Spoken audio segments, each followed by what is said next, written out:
Well, hey there, and welcome to the Home Hangout. Hope you're doing well. Hope you're keeping warm. Happy December indeed. Happy Friday. We've got some cool stuff to go through today. We're going to do some shooting stuff, but I thought let's do some gamification stuff that you can essentially look to put in any of the games that you're building right now. So it should be a fun one here. So please do interact with me throughout today. If you've got any ideas, let me know in the chat. As always, you can come and join me over on the Discord during the week to talk about anything game development and publishing with Homer. And of course, you can join our LinkedIn group, which is over 800 members strong now. So come and join me over on the LinkedIn group. All the links are in the description, and you can see the stuff I'm posting there at least once or twice a week at the moment. So yeah, before we go any further, of course, if you've got a prototype, we'd love to see it here at Homer. So come and register for free. Inside, you'll find Homer Lab with our state-of-the-art dashboard with some great tools for you. You can test your game, see all the metrics, all that good stuff, and of course the Academy content, the additional Academy content is inside there, and you'll get links to all the PDFs and all the presentations that we do here, all for download and all that good stuff. So what is up in the chat? Good to see Top Arcade, Addy, Chris, Elbow, Colette, what's up? Happy December. Let's get into it today. Like I said, gamification. And it's a curious one, but I think it's worth really kind of dialing this in a little bit. I see a lot of prototypes for what I do here at Homer. I'm always looking at everybody's prototypes and seeing everything that's comes through the door. And one thing that I see an awful lot is that technically the games are very accomplished and good. However, I think there's a lot of lacking when it comes to really gamifying your games and making them super fun. So I want to dial a little bit into this today. So whatever sort of game you are making, we can apply everything that we're going to go through today to your game, which I think is really fun. Some historical bits and some stuff that you'll probably know, but I want to sort of challenge you and urge you to think about how you can apply some of this into the games that you're building and really think, put yourself in the player's shoes, as it were. That sounds really weird saying it out loud, but put yourself in the mind of the player as they're playing through your game, the experience they're going to have, and how fun is it. Often we get wrapped up in the technical stuff of making everything work properly and lose sight of the player, which is of course the most important person of what you're building your games and what it's all about. So let's go through this a little bit today. Definition quickly, as always, of what is gamification. Now, it's typically applied to other industries, really, aside from games, which I think is why it's kind of quirky today to talk about gamification in games. But you'll see a lot of the time it's heavily influenced in the education sector, where they try and educate through gamification. So we all know the teachers who made a game to make us learn better and make it all sink in. There's a lot of in the workforce and the workplaces, I should say, also a lot of gamification to encourage employees to do certain tasks. But I'll read a little bit here. It's the process of integrating game mechanics into non-game environments to help engage and motivate users.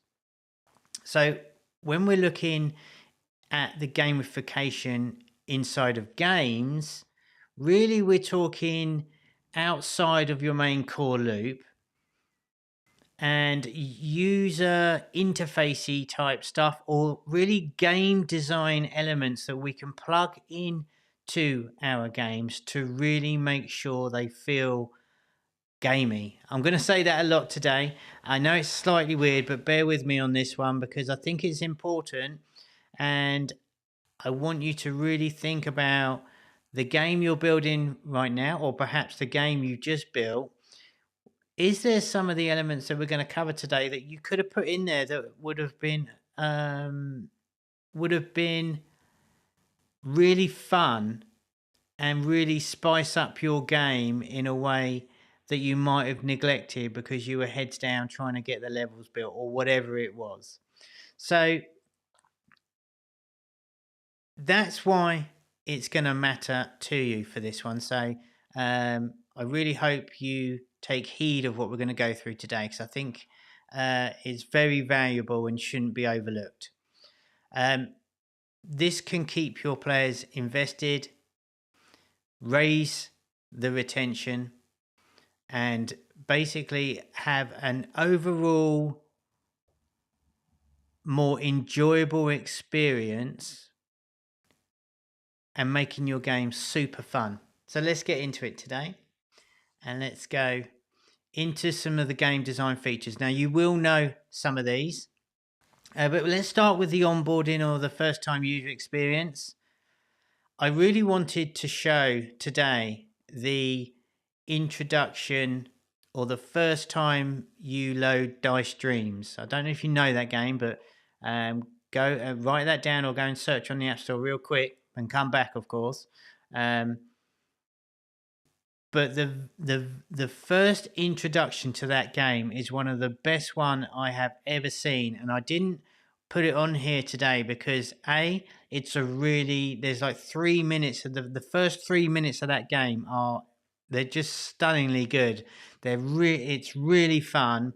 It's one of the best bit of onboarding I've seen, in probably on par with Monopoly Go of late, but it's right up there. It's really fun and made you smile, and they've done it so well. So go and download Dice Dreams for sure for the perfect start to a game. But I've chosen this one here, which is DIY Projects from Playable. And the really great thing is here that when you first load up the game, all you see is the pot that you can see on the GIF here. Before you do anything else, there's no buttons or anything. You get straight into it, and it's really simple to understand. You've got the little pointer on the screen. The controls on this game are really great. And what was really clever here is that they have a version of the Righteous Brothers track from the film Ghost, Unchained Melody, with the famous scene between Demi Moore and Patrick Swayze. That was kind of spicy. But they put the music again as the backdrop of that, and it really pulled the whole thing alive, and it really made it more gamey and fun, and very, very much leaning into the demographic of this game. The UI is almost a carbon copy of Royal Match, which we see an awful lot these days. But needless to say, I wanted to include this one here because it was really kind of gamey. And I know it's going to sound really weird because, of course, it's gaming. It's a game, but I really want you to scrutinize yourself and think: is my game actually really gamey? Is there things happening that feels like an experience of a game rather than just a set of controls and mechanics that are forged together to make a game flow? All right. So there's a few in-game ones I wanted to touch on here because I think this really sets the tone for the stuff we're going in. Now, choice gates are pretty much a staple. We've all seen these now, but there was a time when an endless runner was a character that was running and was endless. And the introduction of choice gates, I think, is a really good example of in-game how they've really gamified what was just like an endless runner, that you would essentially just run and dodge objects of various description. There's a gazillion of these, but the introduction of choice gates really gamified the endless runner. And then we saw the introduction of the sort of more walkers type games. The endless walkers that we're seeing now from Countmasters probably being the most successful and most well-known one, arguably, of course.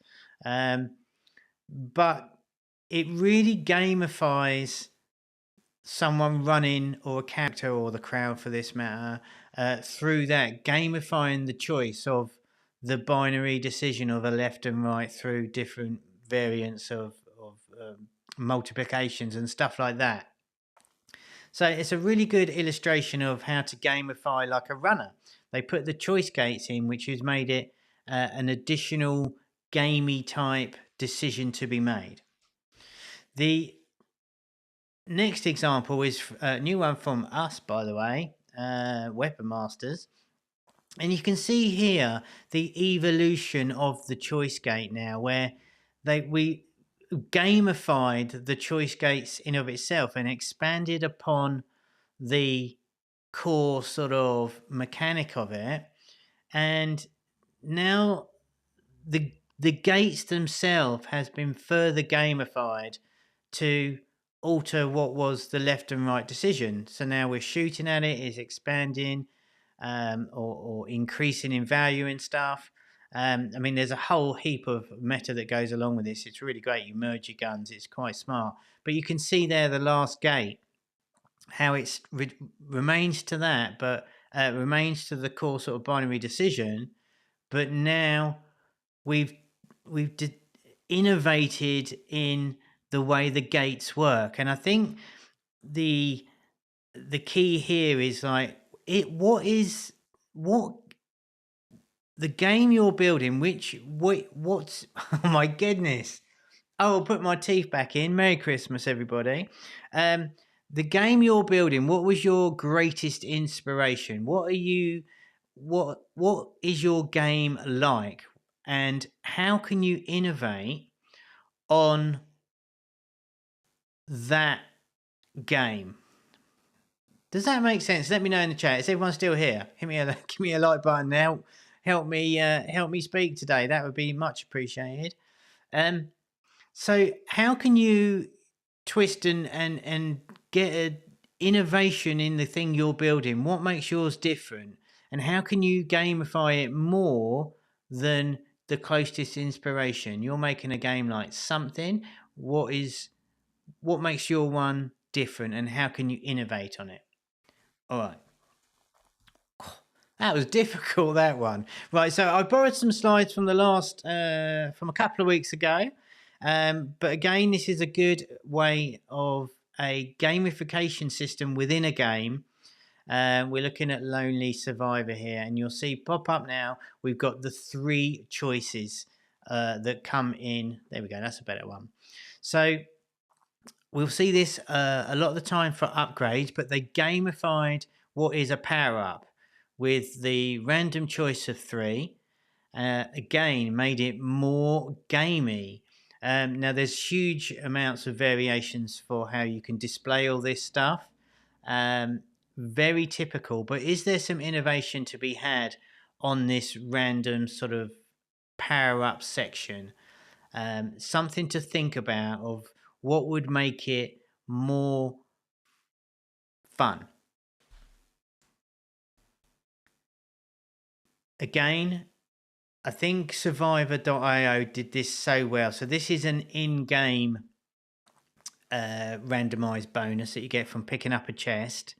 And I think you can agree here that instead of just picking up a static icon or something coming on the screen going, you've just picked up 10 health, by having this bonus train, or the lucky train that they call it, by doing that within the game, makes it feel so much more alive, so much more exciting and random, so much more fun. You don't know what you're going to get. And it just really elevates the whole experience into something that's more than just an upgrade. And I think that's really the key here. It's making more of what is a standard thing that is going to happen. So cause an event, but instead of just saying, right, you pick up such and such a power up, what happens after that to make it like almost a little bit OP in like almost, I'm tongue tying myself terribly today. It's kind of over exaggerating the action for game effect, I think is the way I want to put that. But it's a really good way to make it way more fun rather than just a mundane pickup that pops up on the screen. Quantity, good to see you in the chat. Hello there. Right, so in-game again. End of level gamification, really obvious in endless runners and walkers, but I thought I'd include it because it is a good illustration of how Tasty Pill, I believe, from my research when we originally did this, was probably the first one of Slime Road to put the end of level gamification inside what was an endless runner. And on from this one here, it's you literally have to position your ball at the end of the stage and it fires it against the target. So very basic one. Still a lovely looking game, this one, really, for it's of its time. Amazing that it's 6 and a bit years old. No, it's not 5 and a bit, nearly 6 years old. And it goes to show that typically we would see at the end of these levels, we just see like a checkered flag on, you know, the end flags, and you just go on to what was a level end screen. But Tasty Pill introduced this just to add an additional gamification of crossing the finish line, which was really smart. And honestly, this really got widely adopted, and it's pretty impossible to see any game now without an end of level being gamified in some way. There's been some fantastic examples. I know you'll probably have your own favorites here. There's way too many to go through, but there are two types really. There's a non-playable version, which is really dictated by how the player does throughout the level. So potentially you build up enough speed or power or whatever the game dictates for how the end of level performs. So you don't actually play it, but for this one, the more speed and momentum you have going through the level, the better you will end up on the sort of track that they've got here, how the distance you go. In the playable versions, and I'm going to use shortcut run because this is by far the best example I still know of the end of level. You pick up, as you finish the level with as many planks that you can carry, and that dictates how much your bonus will be at the end. So you look at this here, it's almost the epitome of gamification inside the level itself. They really gamified the game, and I think it's really powerful, and it's really good for smiles. And I think, is there a way in anything that you're building that you could adapt to have something like this? They've just done it so well on this one. I'll get to those comments in just a second. Some things of note here when you're doing some sort of end of level thing is that you don't want to deviate from the control system, so it should really flow naturally onto whatever you were doing previously. You don't want to introduce an end of level that the player has to learn, or it's confusing or anything. There were a few versions back in the day that really bamboozled me. I remember Cube Surfer, they did 6 or 7 different iterations on the end of level for that game. Great game. And some of them were just so confusing. I didn't know what to do. And they changed it up and made it too complicated and spoiled it, really. So don't deviate from the controls there. Keep it short, 10 to 15 seconds. You don't want to have another level at the end of your level. So keep it nice and tight and short. Make it a fun little bonus thing at the end. Make sure it's obvious what the player's got to do, which is basically what I've just said. Make it quite easy so it's not too taxing, and give real generous feedback from when you do it, when you implement the whatever it is that you do. Colette says the train effect is like the TV game show. Press your luck, no whammy. Indeed, Colette, and I think game shows are a really good example of the way they sort of, it's all massively exaggerated, isn't it? But it's fun. And I think there's a lot of that missing in the games that I'm seeing, and it's such a shame. And they almost lack a little bit of personality as well. And I know that sounds pretty brutal, but you know I'm here to challenge you, and it's meant in the spirit. Take it in the spirit that it's intended. I'm here to push you further and really sort of like elevate the skills that you're doing, and think about some of these. And Colette, I think the game show one is a really great example. So kudos for that. That's a great example. Take your lead from some of the game shows, because they have some really interesting sort of games, and I don't know what you call them, like props and stuff, that you could like borrow from to just set yourself apart, and inject some real personality and some fun into the games. Addy says, one way I tend to make sense of it is how can the game be more immersive?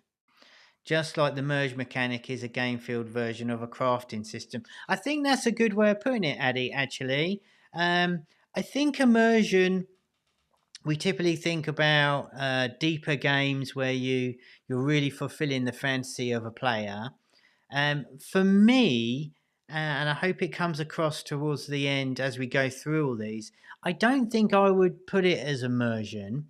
I would think it's more surprise and wonder and fun and delight is the way I would put this. It's really injecting some fun elements into the game to set yourself apart and give it some personality. But yeah, immersion, you could call it like that. What's up, Jules? Good to see you. Hope you're doing all right.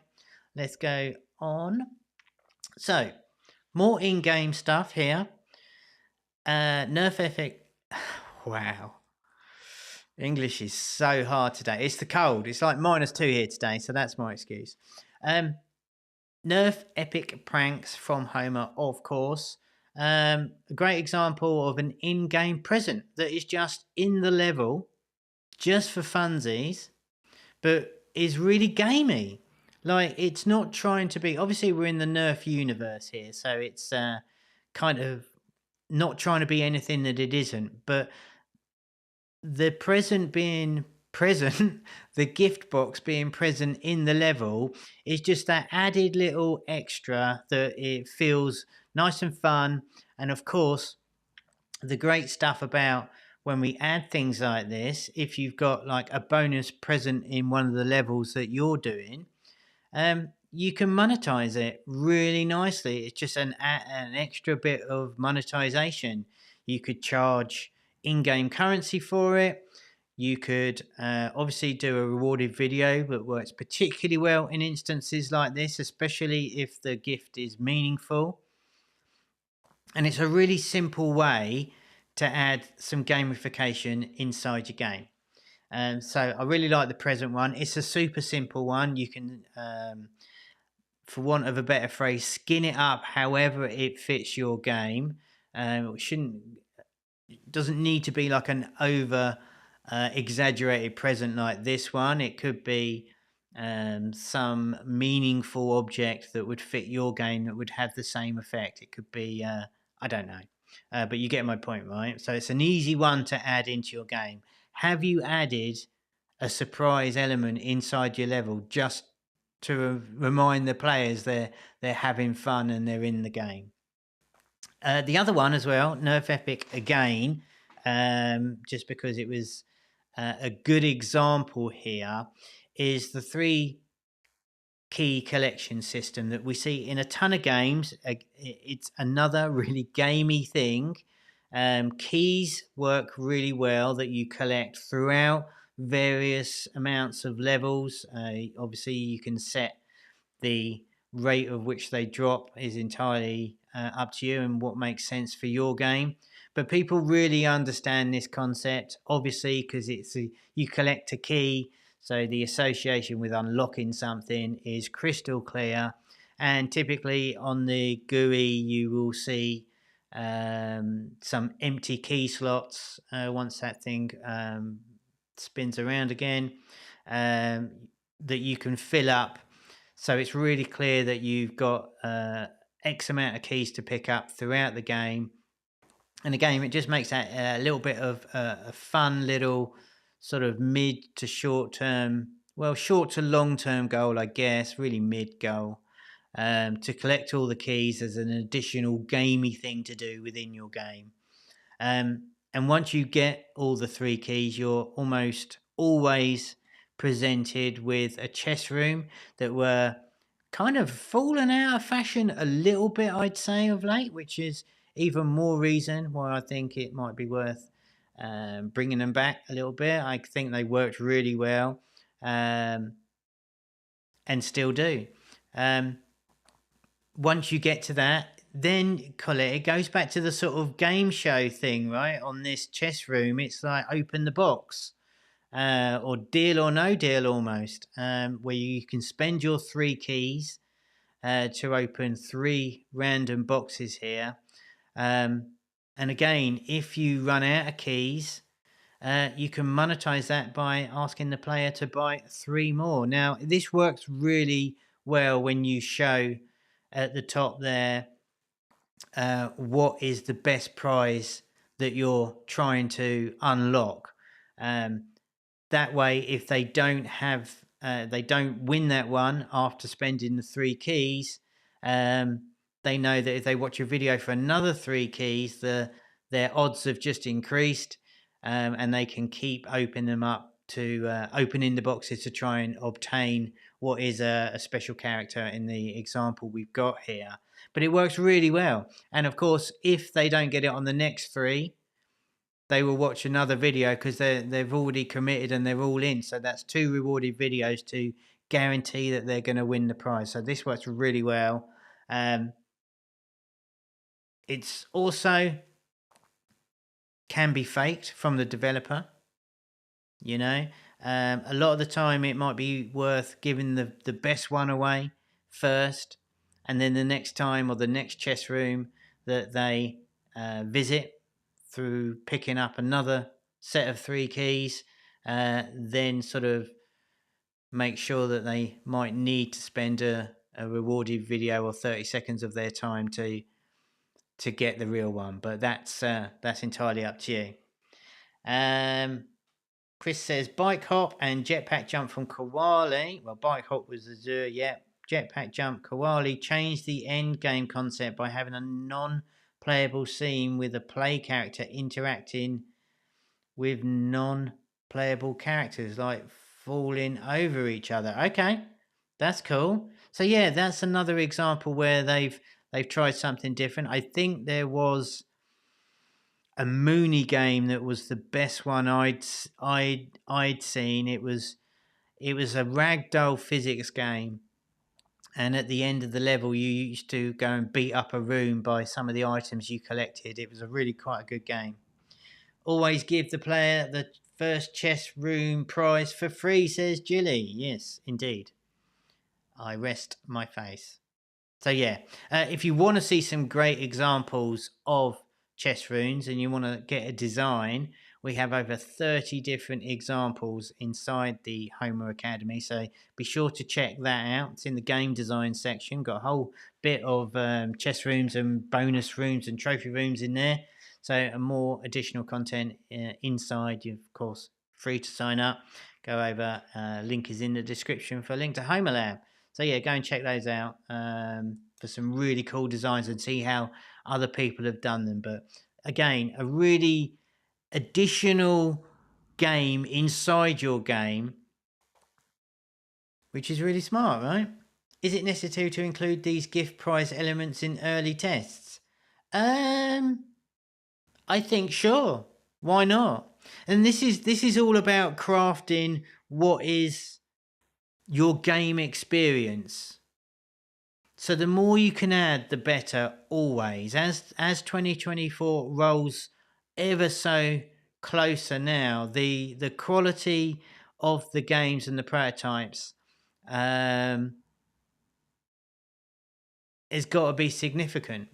And I think the more energy you put into this kind of stuff that actually makes impact onto the numbers, the better. And of course, once you've coded this system and you have this kind of stuff, especially on these ones, as they are definitely add-ons and not massively integral to the game itself, you can reuse this code a lot of the time. So if you're smart about it and get a template in there, I would be trying to think about crafting this sort of stuff in from the very beginning. And maybe the key system, a lot of the time we see it run over like 10 levels. You could put this sort of stuff in a lot earlier. I mean, obviously you don't want to cram too much in, it deviates from the experience of playing your game. But this is more to try and think about, oh, hold on a minute, why don't I put one of these things in? Now, a chess room is an example, as we're going to go through all the examples here. It's your decision to pick and choose and whether or not it's going to be relevant for anything you're building. I'm here to just push some ideas your way to try and gamify your games. All right. Tiered equipment systems. We've all seen this one. Another gamified version of what is working your way up to a player upgrade for a weapon as such. Typically it's weapons. And at the end of the level, you can see that the bar fills up and you can either keep grinding or potentially skip through for some videos. You decide on how much you go up for and how quick this upgrades.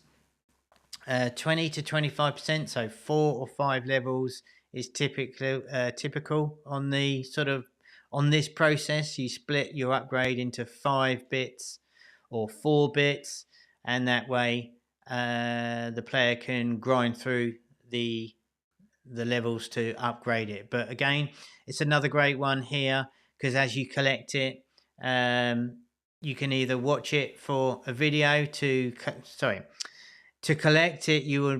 Normally you will need to watch a video for it, but it is a really nice way for some additional revenue. And if you give away the first weapon early for free, there's a good chance that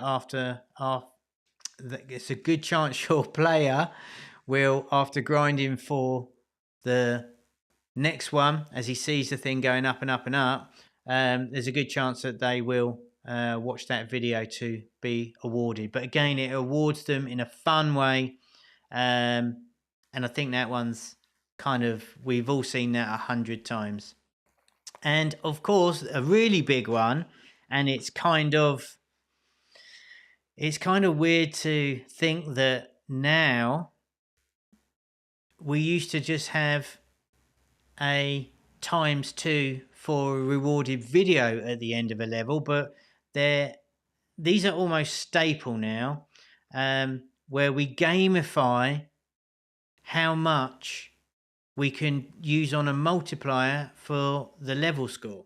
So here we've got the thing going back and forth. I never really know what to call these things, but you can see the values changing there.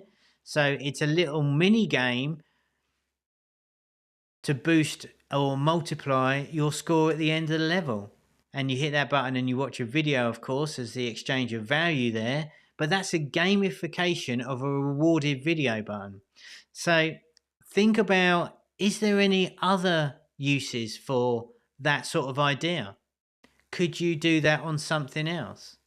It's remarkable how widely adopted that is now. Is there something else you can think of that potentially could work here? These fit really nicely into most UIs, whichever style, shape, or size you do them. But again, it's really the nucleus of gamification of the monetization there for me. The skill meter is a really good one indeed. A multiplier meter, yeah, that's probably about right, isn't it? Quanti says you could A/B test where and when you give gifts to the player. Absolutely, almost. Well, that's exactly what you should be doing, really.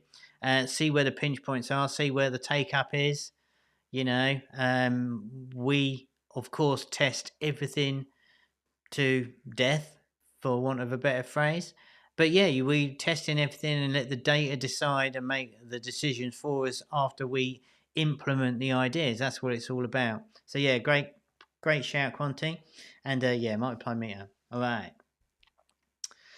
So random breaks in gameplay. I'll never get bored of saying this, but we all know, I say it pretty much every week at this point, that it's a good idea to put bonus levels in your games to break up the repetitiveness of the same old, just going over and over and over playing your game. Even if you've got different levels or different colors and stuff like that, randomizing the gameplay or breaking the gameplay up is a really fun and great way to kill any player fatigue and keep the player engaged and ultimately drive retention up.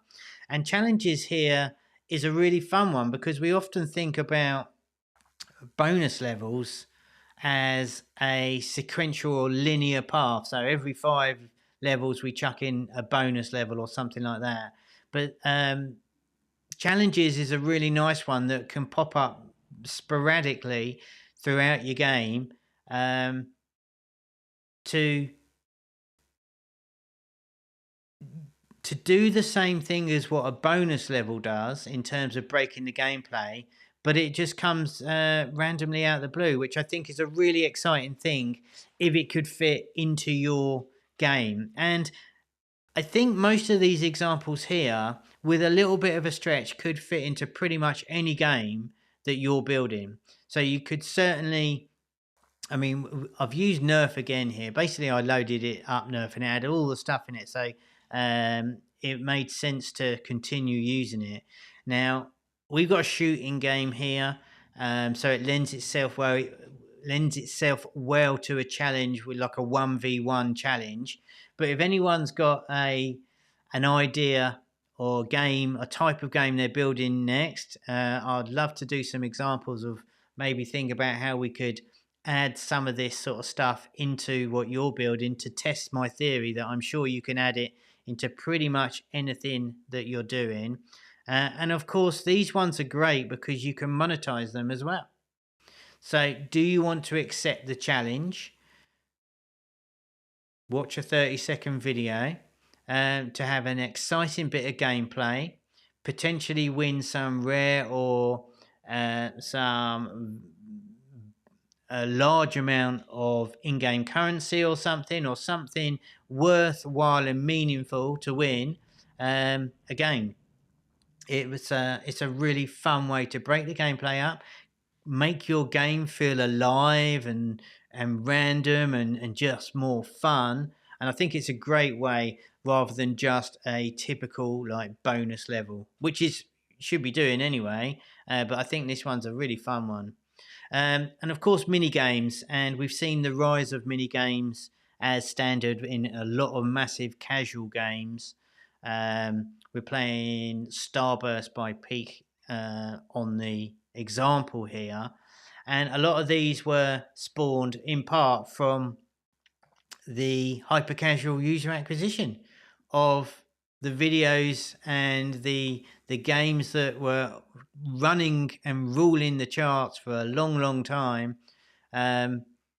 spawned a lot of the ideas for mini games that you'll see most of the big titles in the store now all have some kind of version from this.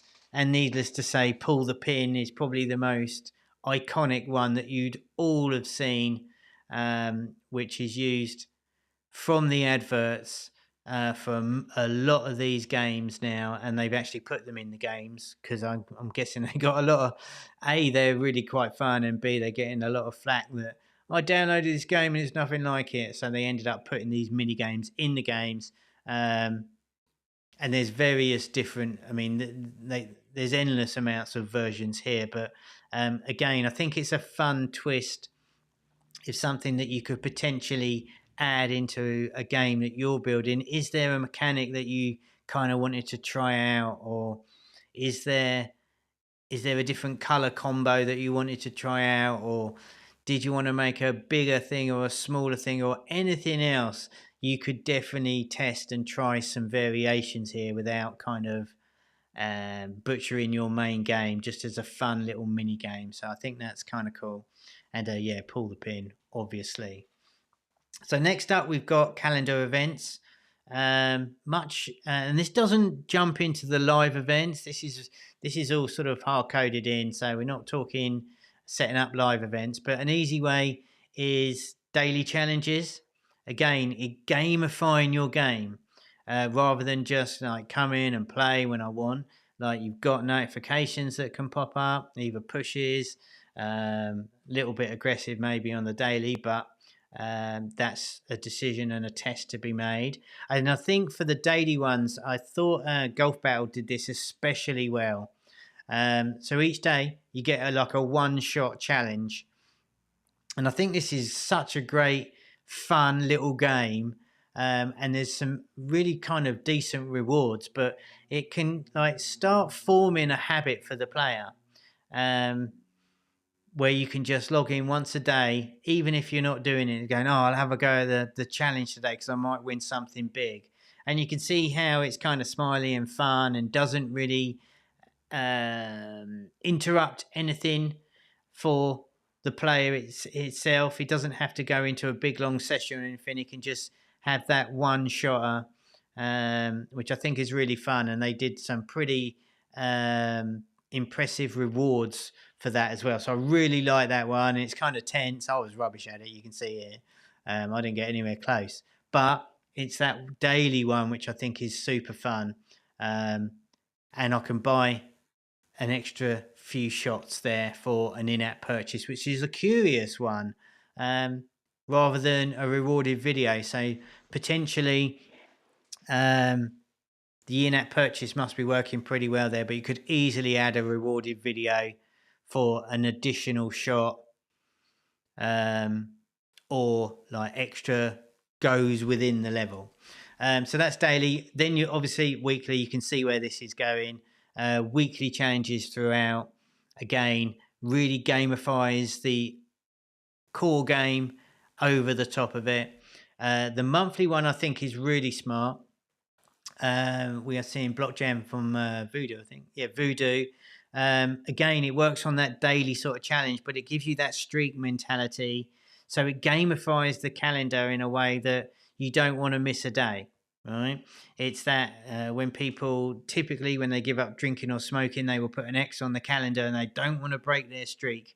It's probably a terrible example, but you get my point. It's that mentality where you don't want to miss that day. You don't want to break your run or your streak. And it becomes habit forming, and therefore really gamifies. It gamifies the game over and above your core base game.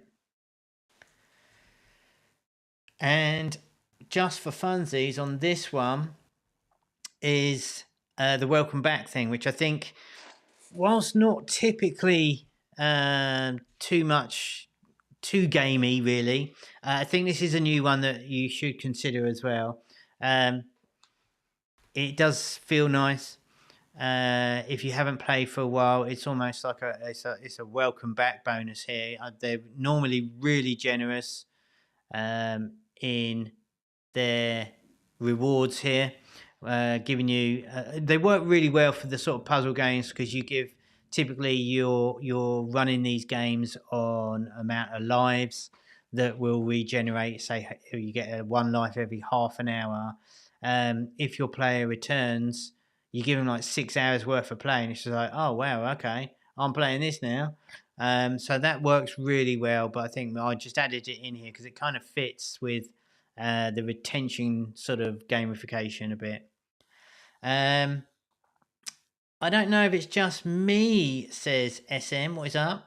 But in games like Arch Hero, it gets really annoying when you start a game and it sends you to multiple prompts, one after another, from calendar events to in-app prompts to currency. Yeah, it's all in the execution, and this is more about the intent rather than the execution of it. But yeah, I don't know the example you're saying there from Arch Hero. I didn't really remember. I didn't really play many of the events. But yeah, you need to be wary that this doesn't interrupt and get annoying. The last thing you want to do is make your players annoyed in any way, shape, or form. All right, so random gifts.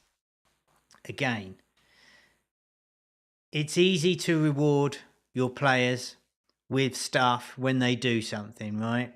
Typical standard behavior. But I think it's really fun using Crossy Road here because I always remember this one. One of the first times I kind of saw this. I mean, I don't know how old Crossy Road is now. It's got to be too many years to remember. And of course, it's not a unique concept, but it's one of the ones that stuck with me.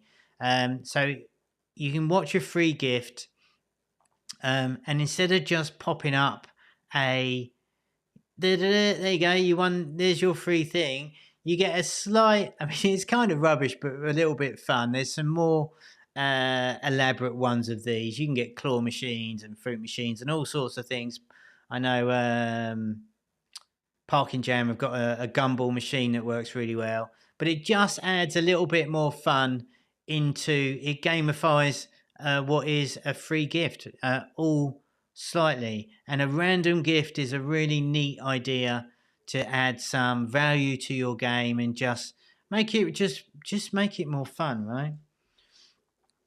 Player upgrades, again, we saw this on the survival shooters and the RPG shooter streams that we did. Talents is a really integral part of those game systems, but you can think of this as well. We also see this a lot in the shops where you can buy a random skin for X amount of dollars. They've gamified the shop, and this works in exactly the same way. I like this one from Last Stand Zombie Shooter because they actually give you another re-roll. So not only are they randomizing what you're going to get, they gamified it so you can spend either a video or get a couple of free ones, I think. You can actually have another go if you don't roll the one you want. So again, it's just that adding that extra little thing to make it like, oh, I really wanted that. Oh, I can, instead of just getting my talent, I've now got to wait for the random one. Kind of cool. Anticipation, a bit of tension. Oh, I didn't get it. Oh, I can re-roll it. So now I'm playing the thing that I'm upgrading, even though the game has just given me an upgrade. So I think this is a really nice example as well. The one that you get in the skin shop, I was never a big fan of, but it is an interesting idea.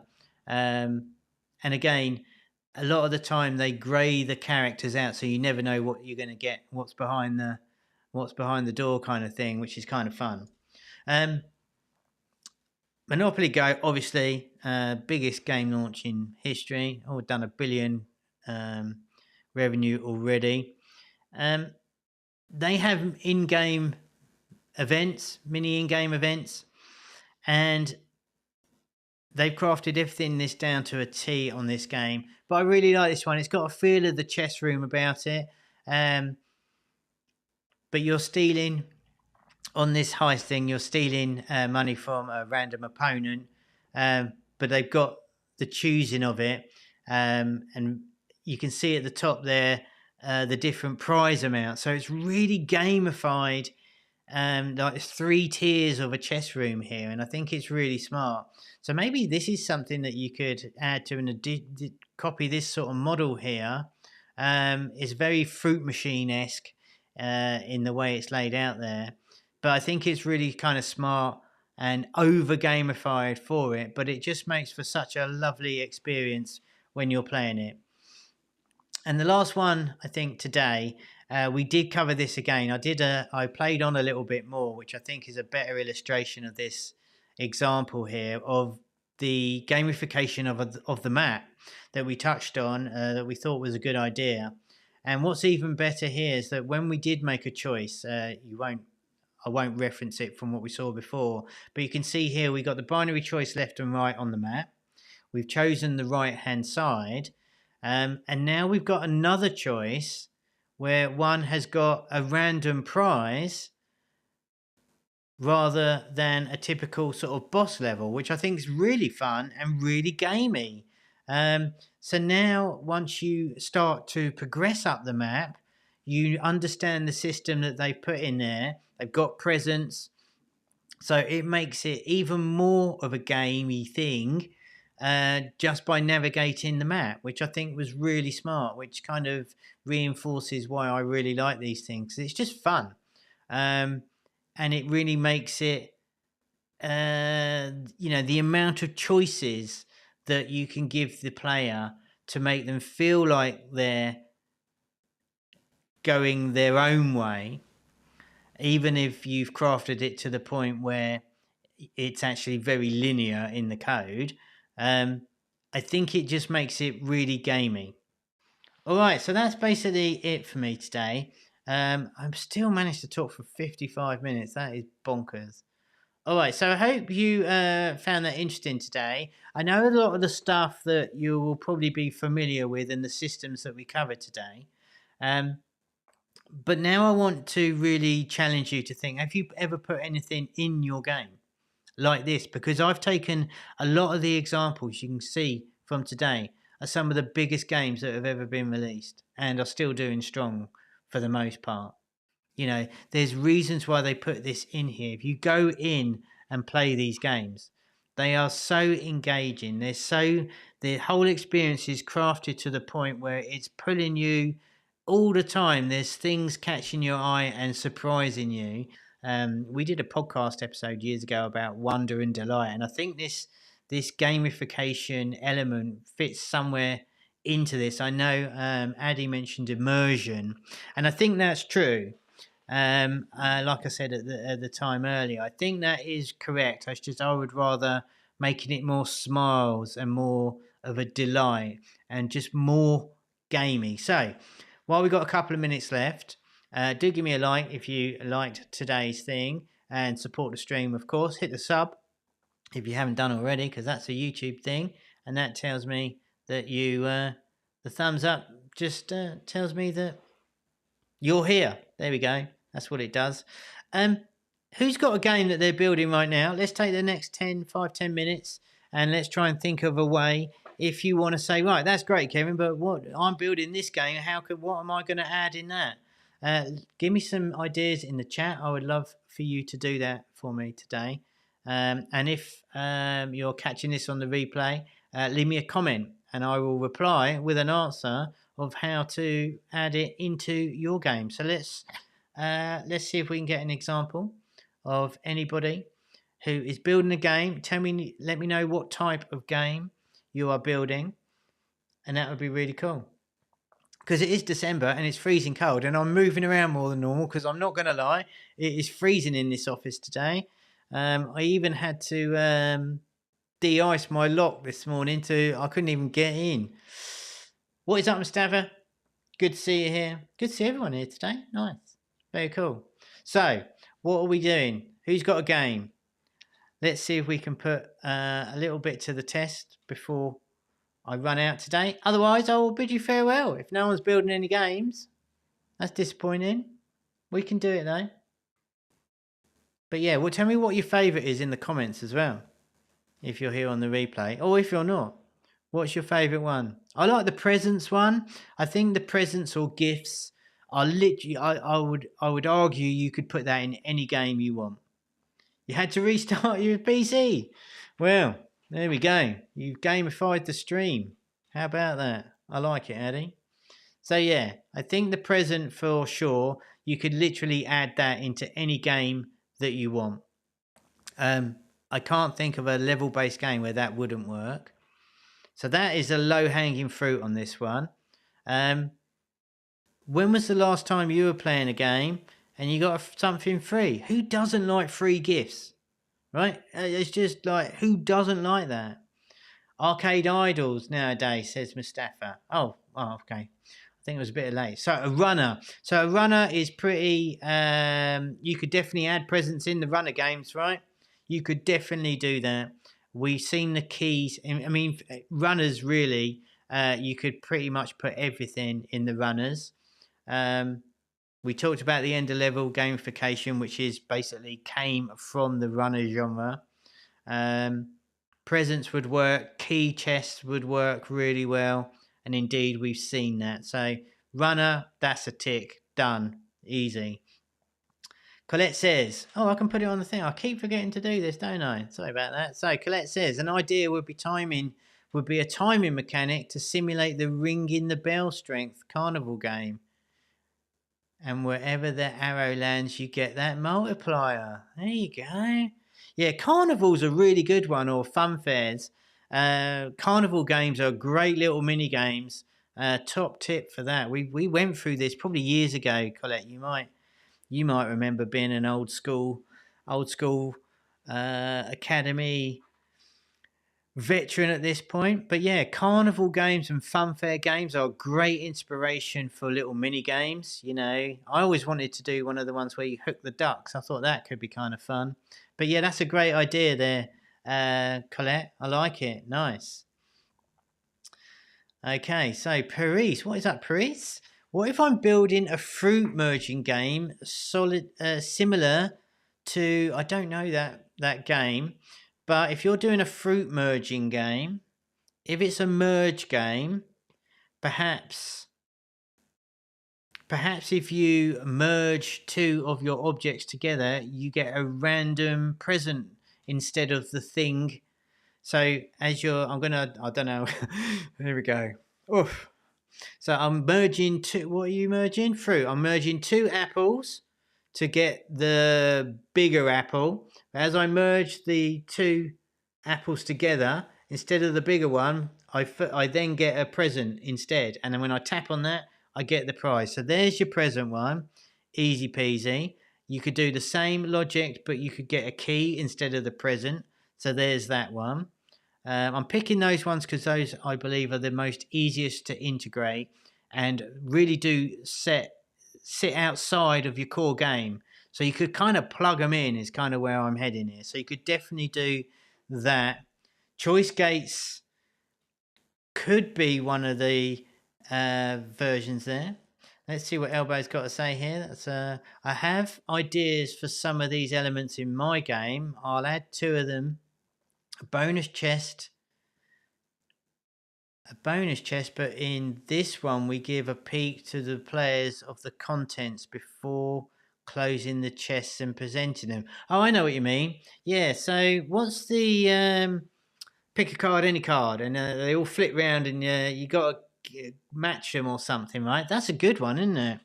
What do they call that game? What do you call it, where like pairs, where you get all the cards and then they all shuffle around and then you got to pick the two, right? That's a great one as a little mini game, isn't it? I like it. Nice one. And then offer a re-roll, and when re-roll is selected, we reward the player with the highest chance. Yeah, nice.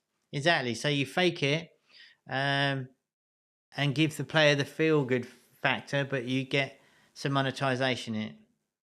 All right, Eunice, what is up, Eunice? How can we gamify in arcade idle games? Well, we see quite a lot of the environmental monetization objects come in on that. Again, I'm going to say present because you could pop a random present in that game at any point, couldn't you? You just make it spawn in any way that would make sense into as you're running about. That's definitely an easy one. What else could we do? You could... The keys, again, the keys in the chest, they just fit into anything. I'm just going to go through my slides here just so I can remind myself. Oh, so I just completely broke that. All right.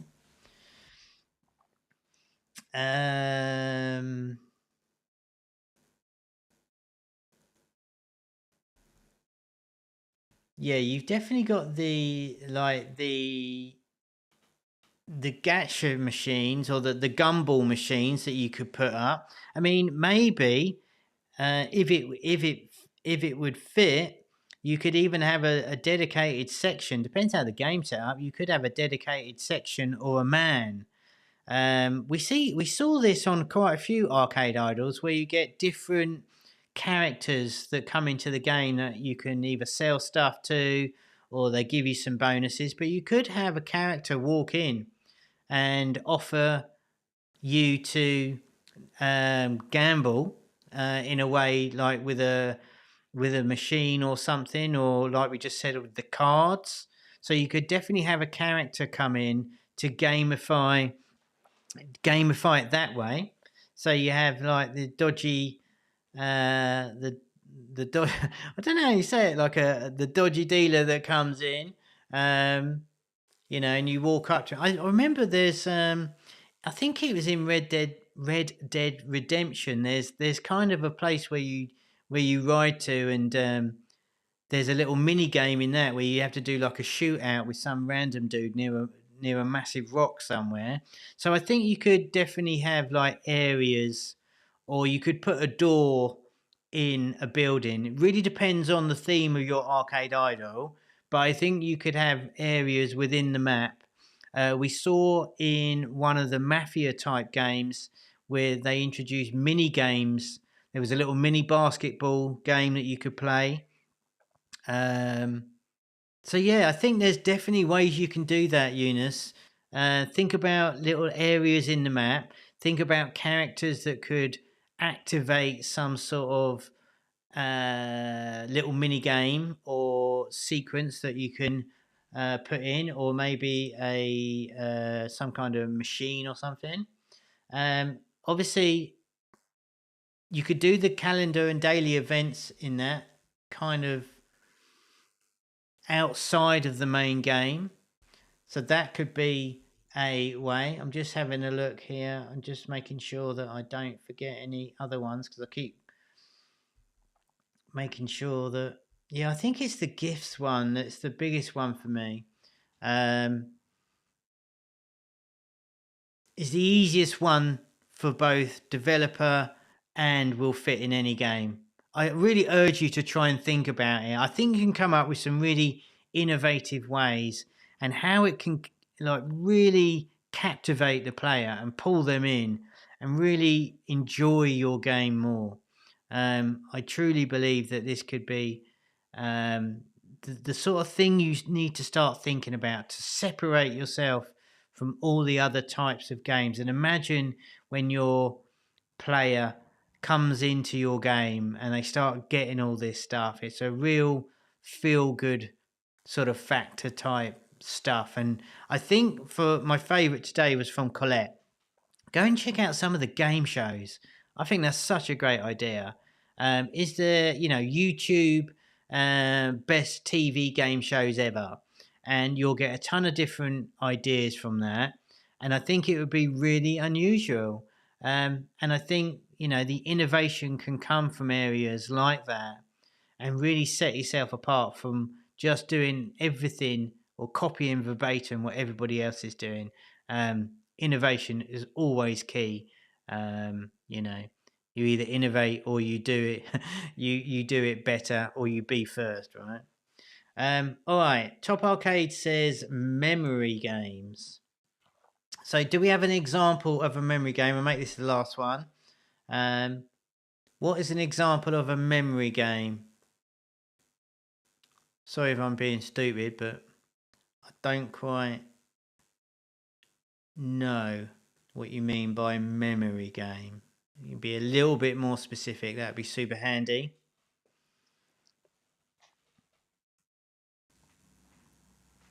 I don't know if the chat is super lagged today. I think the chat's a bit laggy.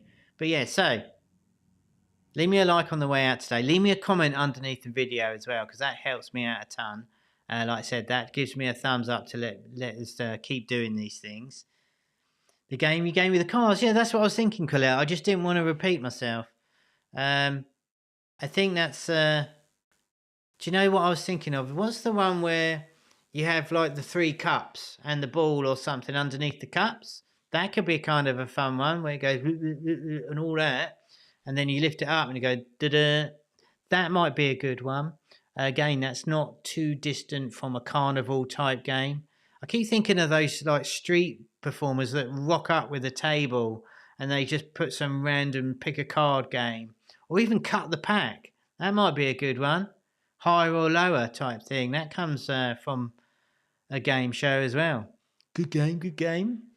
That was the worst impression I've ever done, and I don't believe I've ever done one live on the internet. So you're welcome. With all that said and done, that is going to go and wrap it up for me for now. For today, we're back next week, of course. I'd love to tell you what we're doing next week, but I actually don't know right now. We might do a private stream because I am literally out the office for half of next week, but we will do a private community stream and I will either play some of your games or I will pick a game to play. Come and join me over on the Discord because all the details will be available on the Discord. If you want to get an email reminder from when we're going live, you can also subscribe to the notification inside the Academy. And that is about it for today. Clipped. Concentration. Yeah, I know what you mean. Okay. Chasey Ace Street Game, says Chris. That wasn't bad. No, honestly, I didn't own it at all. It was a half-baked effort, and yeah, I'm disappointed. I've let myself down, if I'm honest. All right, that is going to go and wrap it up for me for now. Join me next week, private community stream. Thanks, everybody, for sticking with me today. Leave me a comment down below. Thumbs up on the way out, and I will bid you farewell. Take care, everyone. See you later.